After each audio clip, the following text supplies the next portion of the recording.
CH, Rani,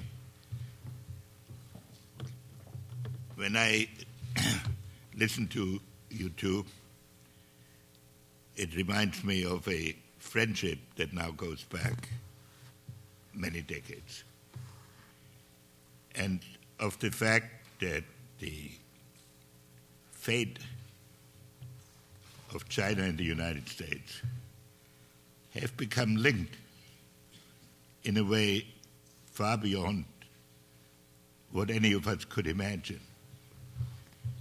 When the relationship opened as a move in the Cold War and as a way to restore a dialogue between two great societies. Of course, much that has been achieved by the Asia Society and by the Exchange Foundation is owed to the dedication of Rani and CH, who cannot be resisted. I've told them I had board meetings all day. It was out of the question that I would come here.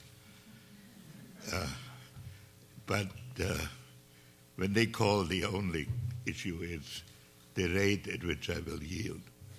Not that I will yield eventually, but it's a great privilege for me to be here.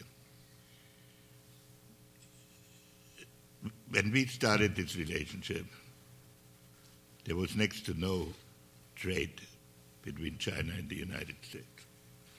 One of the first moves the Nixon administration made was to permit the purchase of $100 worth of goods manufactured in China by tourists that visited Hong Kong. That was considered a daring move and an important signal to China. We have now reached a completely different stage in the relationship. In the beginning, as has already been pointed out, we had a common adversary. But as time has evolved, we are now facing a common challenge. And the challenge is how to build a world order for the first time in history on a global basis. We talk a lot about world community, but the fact is there has never been a world community before. The various regions conducted foreign policy and their affairs in substantial isolation from each other. Or else, one region, primarily Europe, dominated the rest of the world. This is the first time that different cultures are interacting on a permanent basis to establish a peaceful and growing international system. And as has already been pointed out, the United States and China have a special obligation.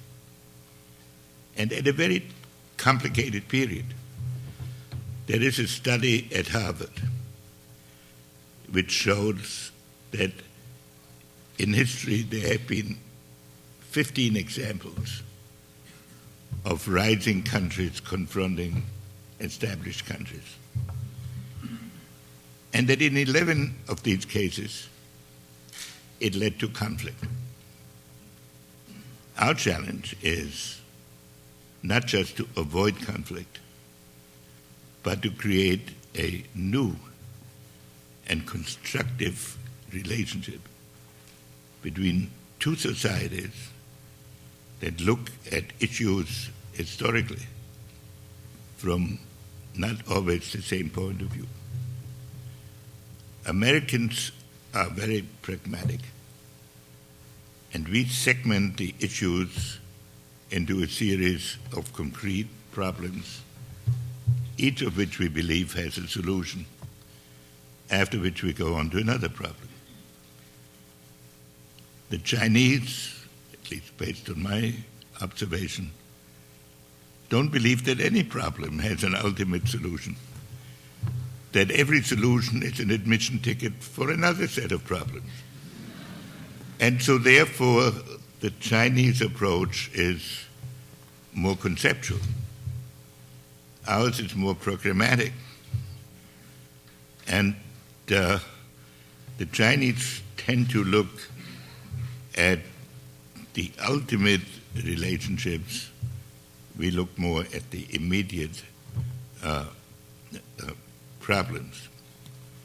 And when one reads the way the two sides sometimes interpret each other, one finds that it is not always easy to establish a relationship. Now we are in a situation where we don't have a common adversary, but we have a common set of problems.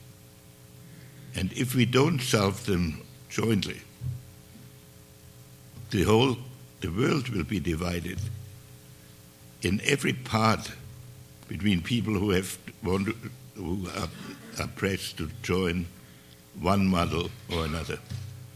That would be a disaster for the two countries and for the world. It is not that China and the United States should establish a G2 organization.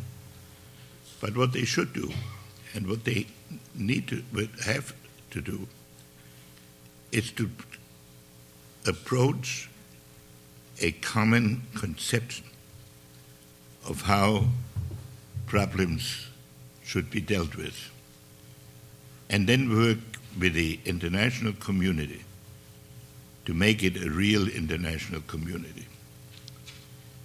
I am very encouraged by the announcement that the two presidents will meet, and especially by the agenda that has been announced, which specifically emphasizes the long-range relationship, the review of recent interactions, and the definition of long-range goals. This could make that meeting a seminal event in Sino-American relations and also in the relations of the world.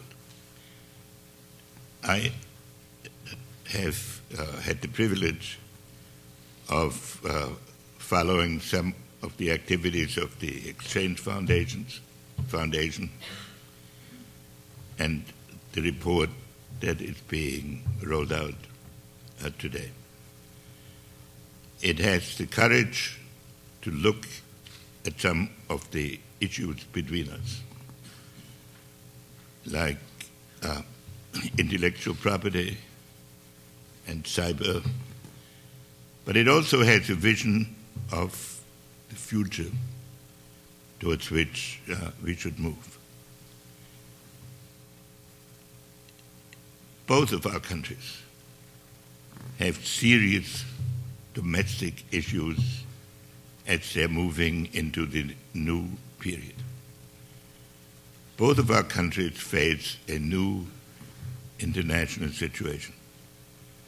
But both of our countries, I think, have understood that we need a cooperative pattern. But having said this, we now have to define what this is. We have been pretty good at solving disputes that might arise and that have arisen. We have not yet developed common purposes to be pursued over an extended period of time. This report is a model of the way that can be approached. And I think, and I am very hopeful, that when both sides pursue the agenda that has been put forward, that we will move into an even greater period of Sino-American relations and a greater period for peace and progress in the world. Thank you very much.